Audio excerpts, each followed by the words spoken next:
Dear Internet, or at least dear friends that I normally talk to over the internet via the screen of the phone that I barely speak on anymore and hardly ever even use to text, which is why you haven't heard much from me lately.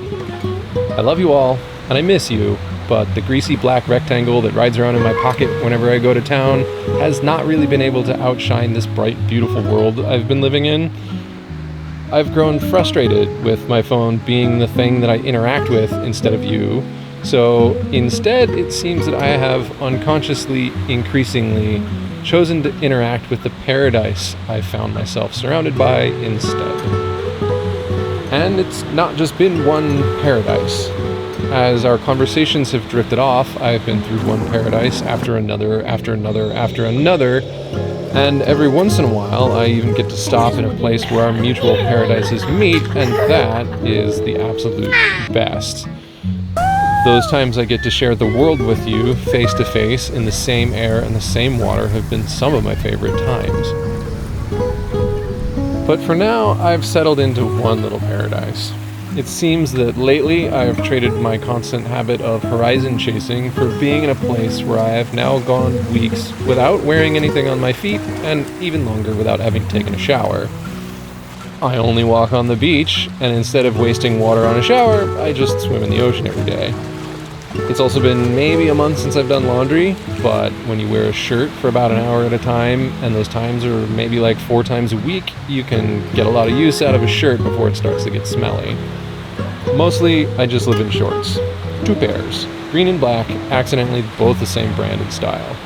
I just alternate between them. I wear one while the other is drying from my swim, and then I swim in the dirty ones the next day. It doesn't always work out into an every other day rotation though, because I've recently started surfing again, and on surf days, I just wear my board shorts.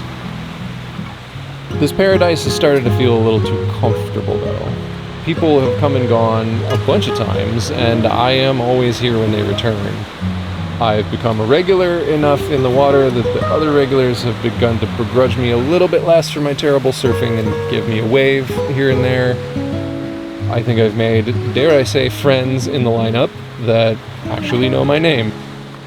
But my drinking water is running drastically low. My food is almost entirely gone. I think it's time that I pack up and depart this place, if only to head into town and resupply.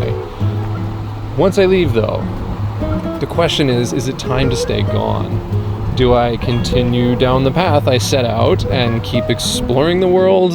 Do I leave the surf behind for unknown months as I drive back to and then traverse the entirety of the west to east interior of the United States?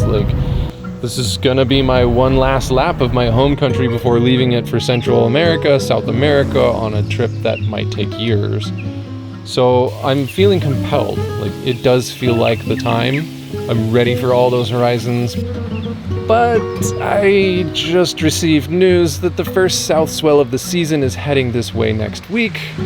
4 to 6 foot waves on an 18-second period, which in surf terms means a really good damn time. 5 stars, something to call in sick for. So, paradise, it seems, might not be out on the horizon.